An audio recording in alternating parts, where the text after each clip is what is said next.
शीर्षक चाहिँ मैले दिएको छु, अविश्वासले जीवनलाई अल्मलाउँछ भने विश्वासले जीवनलाई उचाल्दछ। परमेश्वरको अनुग्रहमा बाँचेको मानिस माथि जान्छ, तर त्यो अनुग्रहलाई विश्वास गर्न नसक्ने व्यक्तिको जीवन अल्मलिन्छ।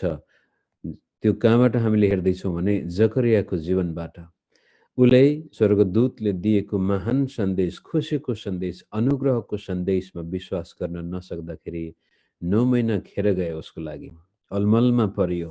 त्यति नै खेर परमेश्वरले दिएको महान आशिषमा रमाउनुको सट्टामा जकरिया 9 महिनासम्म गुँगो, बोल्नै नसक्ने भएर लाटो भएर बस्नु पर्यो। त्यो कस्तो पछुतो थियो होला उनलाई, बेकारमा मैले अब अविश्वास गरेँ, बोल्छु कि बोल्न सकिन्छ कि सकिँदैन, त्यसमा पनि सायद शङ्का थियो होला।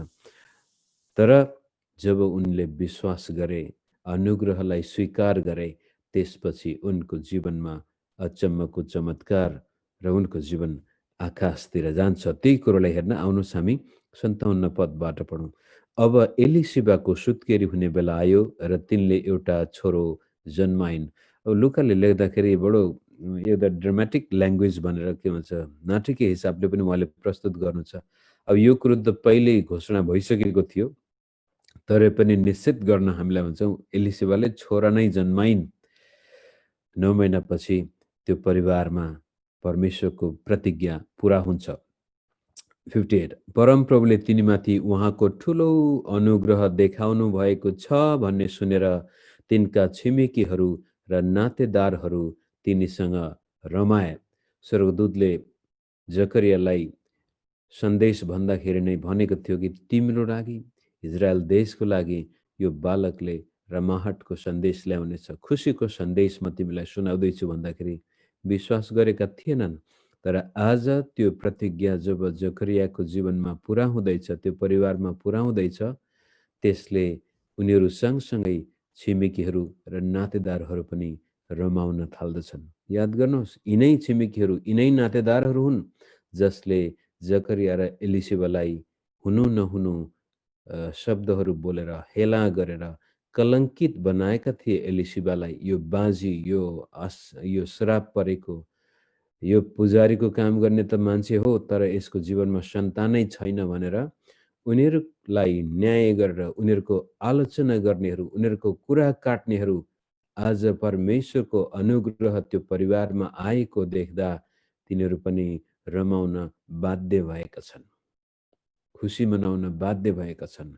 किनभने परमेश्वरले जब महान काम गर्नुहुन्छ त्यति बेलामा मानिस जो अलि विवेकशील व्यक्तिहरू चुप लागेर बस्न सक्दैनन्, उनीहरू खुसी मनाउन थाल्छ। यो अचम्मको काम, अद्भुत किसिमको काम भयो।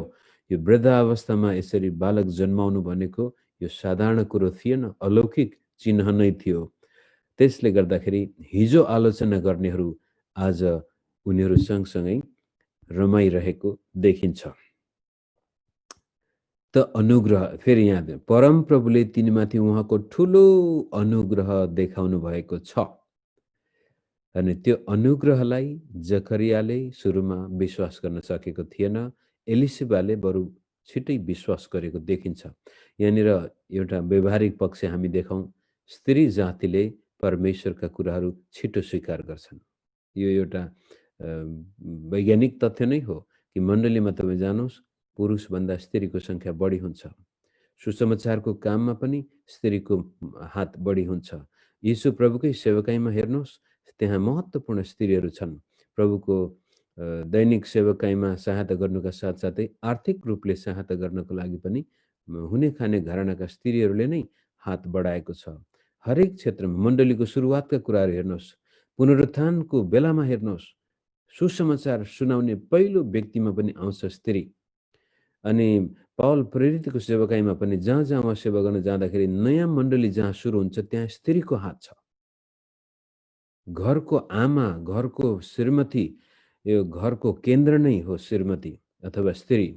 त्यसै कारण परमेश्वरको राज्यमा पनि स्त्रीहरूको सङ्ख्या पनि बढी, योगदान पनि बढी छ। तरै पनि यो पुरुष प्रधान देशहरूमा स्त्रीको योगदानलाई कदर गरिएको देखिँदैन। यहाँ पनि एलिसिबाले परमेश्वरको अनुग्रहलाई छिटै ग्रहण गरेको छ भने जकरियाले त्यसलाई स्वीकार गर्न सकेको छैन। अब मानिस लोग्ने स्वास्नी अथवा स्त्री पुरुषको बनावट नै त्यस्तै हुनसक्छ कि स्त्री जातिहरू दाहिने मस्तिष्कबाट बढी सञ्चालित हुन्छ अथवा भावनात्मक हुन्छन् भने पुरुषहरू प्राय बढी देब्रे मस्तिष्कबाट अथवा उनीहरू बढी शङ्का गर्छन्, तर्क वितर्क गर्छन्। र यस किसिमले एलिसिबाले त्यो महान अनुग्रहलाई स्वीकार गरेको कारण यूहन्नाको जन्म भएको बेलामा हिजो अस्ति आलोचना गर्नेहरू पनि उनीसँगै आएर रमाउँदैछन्। हिजोको कलङ्क आज गौरव गर्ने काम भएको छ।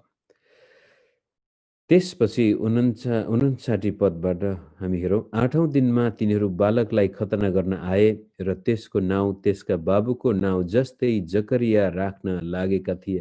हेर्दाखेरि यस्तो हुन्छ, देखिन्छ गाउँलेहरू सबै नातेदार यति आनन्दित, यति खुसी भएका छन् कि मन्दिरमा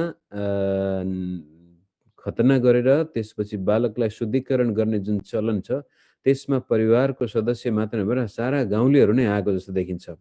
र सायद त्यहाँ बलि चढाउनु पर्ने विभिन्न यहुदी रीतिविधिहरू पालन गर्दाखेरि यो छिमेक नै उल्टिएर आएको देखिन्छ। त्यसको नाउँ बाबु जकरिया राख्न लागे, तर त्यसकी आमाले भनिन् होइन, त्यसको नाउँ यूहन्ना राखिनेछ। सायद इसारा गरेर हो कि लेखेरै भए पनि जकरियाले श्रीमतीलाई स्वर्गदूतले भनेको कुरो भनेको जस्तो देखिन्छ। त्यसको नाउँ यूहन्ना राखेनछ भनेर भन्दाखेरि छिमेकीले के भन्छन् हेर्नुहोस्, तिनीहरूले तिनलाई भने तिम्रा नातेदारमा यस्तो नाउँ भएको कोही छैन। अब त्यो यहुदी चलन अनुसार आफन्तहरूमा अग्रजहरूको पुर्खाहरूको सम्झनाको लागि नाम राखिने गरिदो रहेछ। र त्यसमा हुन्छ तिम्रो नातेदारमा त यस्तो नाम भएको कुनै मानिस नै छैन, किन यस्तो नाम राख्ने? त्यसपछि तब 62मा तब तिनीहरूले त्यसका बाबुलाई इसारा गरी सोधे, तिमी यसको नाउँ के राख्न चाहन्छौ? तिनले एउटा लेख्ने पाटी मगाएर त्यसको नाउँ यूहन्ना हो भनेर लेखिदिए। तिनीहरू सबै छक्क परे। अनि बल्ल होइन, यो त लाटो भनेको त अझै दिमाग त रहेछ यसको। र उता श्रीमतीले पनि यूहन्ना र श्रीमानले पनि यूहन्ना नै भन्दाखेरि होइन, यिनीहरू किन यस्तो बहुलायक होलान् भनेर अचम्मित पनि हुन्छन्। यो खण्डले हामीलाई अर्को एउटा आत्मिक प्रिन्सिपल, आत्मिक सिद्धान्त के देखाउँछ भने हो, छोरा जन्मेकोमा परमेश्वरको महान अनुग्रह हाम्रो जीवनमा आएको देखेर हाम्रा छिमेकी नातेदार आफन्त खुसी त भए, तर सधैँभरि उनीहरूले भनेको नै हाम्रो लागि उत्तम हुन सक्छ भन्ने चाहिँ हुँदैन।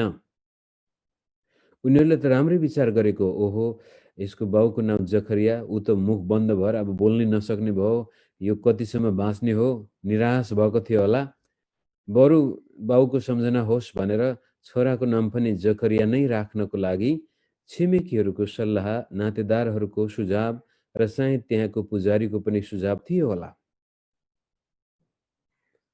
तर एलिसिबाले जुन परमेश्वरले दिएको वचन सुनेको थियो आफ्नो श्रीमानबाट, त्यसमा भन्छन् होइन, यसको नाम चाहिँ यूहन्ना नै हुनुपर्छ, किनभने परमेश्वरले मेरो श्रीमानसँग त्यही बातचित गर्नुभएको थियो स्वर्गदूतद्वारा।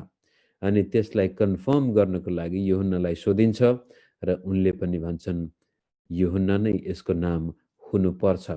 जकरियाको नाउँको अर्थ हो परमेश्वर सम्झनुहुन्छ, गड रिमेम्बर्स भने यूहन्नाको नामको अर्थ हो परमेश्वर अनुग्रह गर्नुहुन्छ अथवा परमेश्वरको अनुग्रह प्राप्त भएको छ। जकरिया केवल परमेश्वरले याद मात्र गर्नुहुन्छ भनिएको छ भने यूहन्नाको अर्थ हो परमेश्वरले अनुग्रह गर्नुभएको छ। याद मात्र होइन, वास्तवमा परमेश्वरले मेरो जीवनमा ठुलो अनुग्रह गर्नुभएको छ भन्ने तथ्यलाई स्वीकार गर्दछन् एलिसिबा र जकरियाले। तर छिमेकीहरूले चाहिँ जकरियामै सीमित राख्न खोजेको कारण छिमेकीहरूले त्यति मात्रै सोच्न सकेका थिए। त यहाँनिर हामीले हाम्रो छिमेकी, आफन्त, नातेदार, अगुवाहरूको सबैको कुरा सुन्नुपर्छ, तर परमेश्वरको आवाज चाहिँ अन्तिम हुनुपर्छ। जीवनमा कुनै पनि काम गर्दाखेरि तपाईँको मनमा परमेश्वरको आत्माले जे देखाएको छ त्यो नै उत्तम हुन जान्छ मित्रहरू। प्रभुको वचनले जे देखाएको छ, जे बोलेको छ, तपाईहरु मेरो जीवनमा निर्णय गर्दाखेरि त्यो निर्णय परमेश्वरको वचन अनुसार छ या अरू मानिसहरूको ओपिनियन भन्छ अंग्रेजीमा, अरू मानिसहरूको विचार अनुसार छ। अरू मानिसले भन्छ यो ठिक छ। पश्चिमेली एउटा उखान छ, सुन्नु सबैको गर्नु मनैको। अब मनैको भन्नाले एकदमै अटेरी हुने होइन, प्रभुले जे देखाएको छ त्यसमा अटल रहनु। प्रभुले केही कुरो हाम्रो हृदयमा स्पष्ट पार्नु भएको छ भने त्यसमा शङ्का गर्नुको सट्टा विश्वासका साथ अगाडि जानु। त यहाँनिर छिमेकीहरूले दिएको सल्लाह भन्दा उत्तम कुरो परमेश्वरको वचनमा विश्वास गर्नु थियो, जो दुवैजनाले गरेर देखाउँछन्।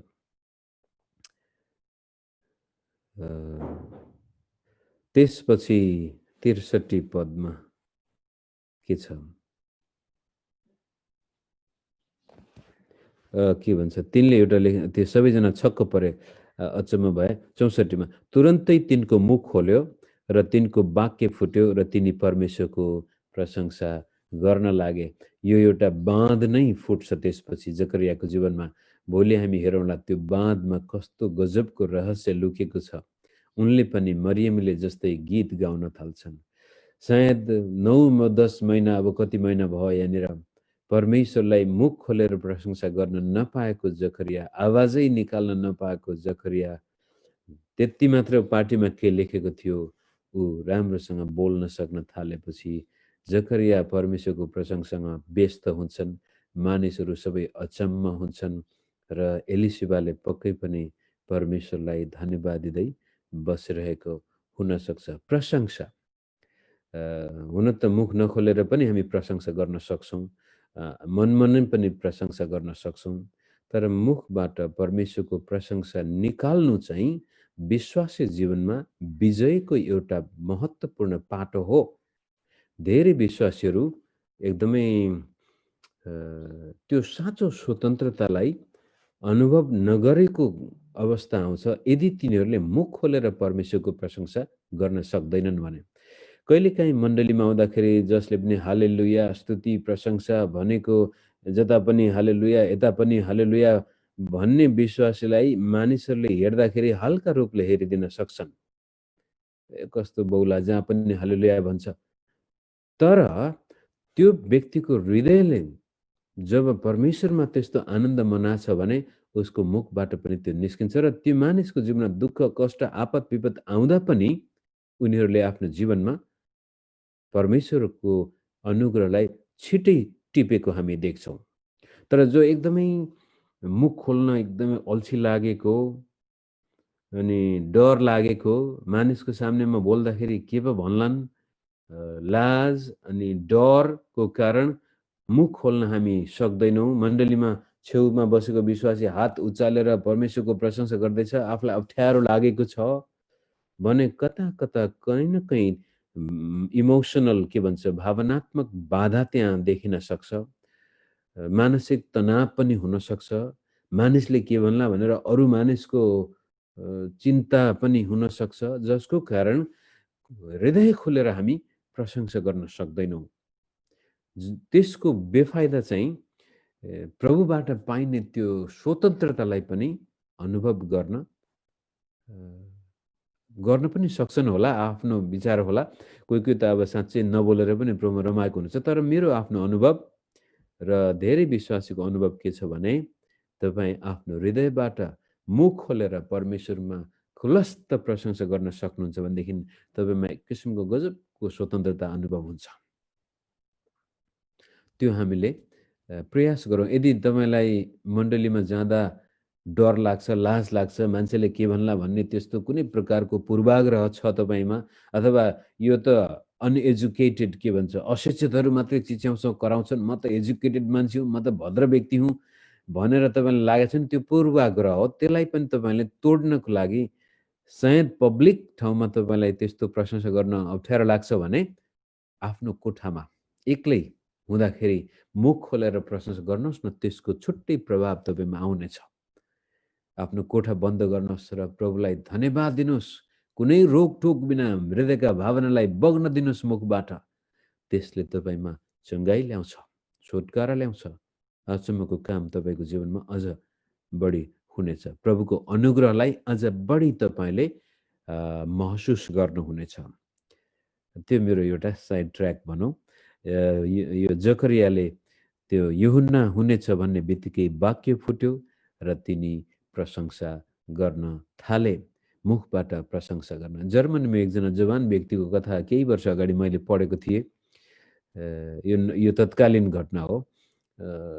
उनको जिब्रोमा क्यान्सर लागेर जिब्रो काट्नु पर्ने भयो र अन्तिम शब्द केही बोल्नु छ भन्दाखेरि हालेलुया, प्रभुको प्रशंसा होस् भनेको अन्तिम शब्द त्यही निकाल्न खोजेको थियो र त्यो भाइले।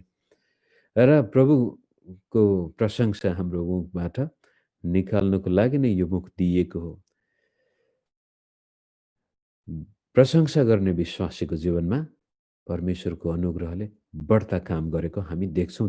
पुरानो नियममा पनि कहिलेकाहीँ प्रशंसाले गर्दा ठुल्ठुलो युद्धमा मानिसहरू विजयी भएका छन्। त्यति भनिसकेपछि अब 65-66 पद हेरौँ। तिनीहरूका सबै छिमेकीमा डर छायो। हेर्नुहोस् है, जब जकरिया बडो गजबले आत्माले भरिएर हिजो अस्तिदेखि त्यो जम्मा भएको बाँध फुटेर पानी बग्न थालेपछि छिमेकीहरूमा त्यो मन्दिरमा अचम्म भयो होला, डर छायो। यहुदियाको जम्मै पहाडी मुलुकभरि यस घटनाको चर्चा फैलियो। अब मन्दिरमा आएर त्यस्तो भएको देखेपछि त्यहाँबाट यस्तो गजबको व्यक्तिको जन्म भएको छ भन्ने कुरा चारैतिर फैलियो। यी कुरा सुन्नेहरू सबैले यो बालक पछि कस्तो हुन्छ होला भनी आफ्ना मनमा गुने, किनकि परमप्रभुको बाहुली त्यसमाथि थियो। परमप्रभुको बाहुली यूहन्नामाथि, परमप्रभुको अनुग्रह जकरिया र एलिसिबामाथि, अनि जसको कारण पहिलो कुरो त छिमेकमा रमाहट आएको थियो भने अब चाहिँ डर आएको छ। यसले के देखाउँछ भनेदेखि जब परमेश्वरको अनुग्रहले तपाईँको जीवनलाई उकास्दछ, माथि लैजान्छ भने हिजो अस्ति तपाईँको विरुद्धमा बोल्नेहरूलाई डर लाग्छ। त्यसपछि हिजो अस्ति तपाईँको कुरा काट्नेहरूमा ओहो परमेश्वरले यो व्यक्तिलाई त निकै चलाएको छ। त्यो डर कस्तो भनेदेखि अब सकारात्मक डर पनि हो त्यो। र कहिलेकाहीँ डराउनु पनि पर्छ। परमेश्वरमा निर्दोष जीवन बिताउने मानिसको कुरा काट्नु भनेको आफ्नै खुट्टामा बञ्चर हान्नु जस्तै हो। हितोपदेश 3 अध्यायको 30 पद मेरो धेरै पहिलादेखि नै मेरो जीवनमा काम गर्दै आएको र कुनै कुनै व्यक्तिहरूले एकअर्काको विरुद्धमा कुरा गरेको सुन्दाखेरि मैले सम्झाउने पद पनि त्यो आउँछ कि तिम्रो विरुद्ध उसले केही गरेको, तिम्रो खराबी केही गरेको छ, निर्दोष मानिसलाई दोष नलगा।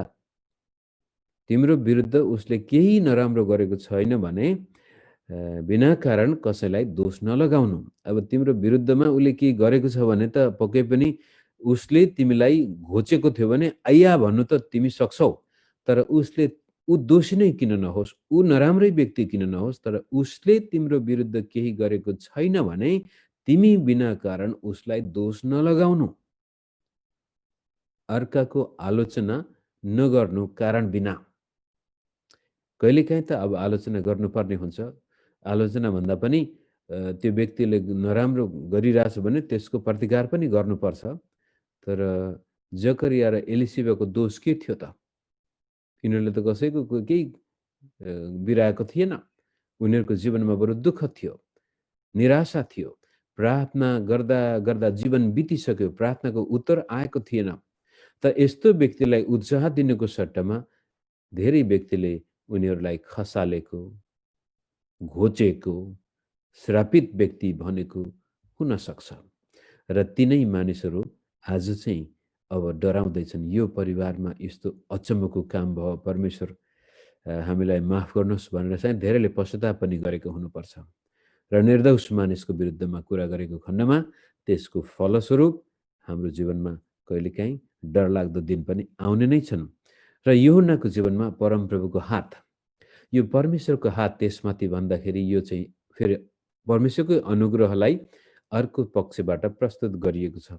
जसै एज्रा र नेहमायाको किताबमा हामीले पढ्यौँ भने त्यहाँ पनि दुवैजनाले धेरै पटक यो उल्लेख गर्नुहुन्छ। विशेष गरी नेहमियाले परमप्रभुको हात हामीमाथि भएको कारण, परमप्रभुको हात ममाथि भएको कारण यो सम्भव भयो। त्यो मतलब परमेश्वरले तपाईँ र मलाई दिने त्यो अनुग्रह, त्यो अगुवाई, त्यो सुरक्षा, त्यो जुटाउ सबै हाम्रो जीवनमा चाहिने कुराहरू परमप्रभुको हात हामीमा छ भने, यो दुई किसिमको छ भने परमप्रभुको हात कहिलेकाहीँ दण्डको हात पनि आउन सक्छ। तर यहाँनिर चाहिँ परमप्रभुको अनुग्रहको हात, प्रेमको हात, उद्धारको हात, मुक्तिको हात यूहन्नाको जीवनमा, जसले गर्दाखेरि आफ्ना आमा बाबुको जीवनको कलङ्क त मेटा यूहन्नाको जन्मले अब मुक्तिदाताको निम्ति बाटो खोल्दैछ। अब याद गर्नुहोस्, हिजो हामीले मरियमको दुःख कष्टको बेलामा पनि यूहन्नाले बाटो खोलेको देखिन्छ। नजन्मिँदा अगाडि नै प्रभुको लागि बाटो तयार गर्दैछ यूहन्नाले। कसरी भन्नुहुन्छ भने, यो गर्भवती भएको समाचार अरू कसैलाई भन्न नसक्ने बेलामा एलिसिबाले त्यो कुरो सुन्छिन्। एलिसिबाको घरमा आएर 3 महिनासम्म मरियमले बास बस्छिन् र आफ्नो त्यो न्योलको समय त्यहाँ काट्छिन्। त यूहन्ना बप्तिस्मा दिनेको जन्मबाट नै प्रभु येशू ख्रिस्टको आगमनको लागि उसले बाटो तयार गर्दैछ, आफ्नो उद्देश्य पुरा गर्दैछ। र परमप्रभुको त्यो शक्तिशाली हात यूहन्ना बप्तिस्मामा भएको हामी देख्दछौँ। यस किसिमले आजको यो खण्डबाट अन्तिम निष्कर्ष त्यही हो, अविश्वासले हामीलाई अल्मलाउन सक्छ। प्रभुले चाहनुभएका कामहरू पनि अलि ढिलो हुन सक्छन् भने विश्वास र अनुग्रहले हामीलाई अझ अगाडि लैजान्छ। क्रिस्चियन जीवन रहर लाग्दो हुन्छ, अर्थ लाग्दो हुन्छ र हाम्रो जीवनबाट हामी परमेश्वरलाई निरन्तर प्रशंसा गरि नै रहन सक्छौँ। यति भन्दै आज म फेसबुकबाट बिदा हुन्छु। परमेश्वरले यहाँहरू सबैलाई आशिष दिनुभएको होस् र तपाईँहरू जो फेसबुकमा सुन्दै हुनुहुन्छ, बिहान एउटा अनुशासित भएर हामीसँगै जुममा प्रत्यक्ष भएर सेवा गर्न चाहनुहुन्छ भने पनि तपाईँले कमेन्टमा अथवा मेसेज गर्नुहोस्, हामी तपाईँलाई आइडी पठाउनेछौँ र यो आत्मिक साथसाथै अनुशासित जीवन जिउनको लागि पनि यसले हामीलाई मद्दत गर्नेछ। यति भन्दै रोक्छु। जय मसीह।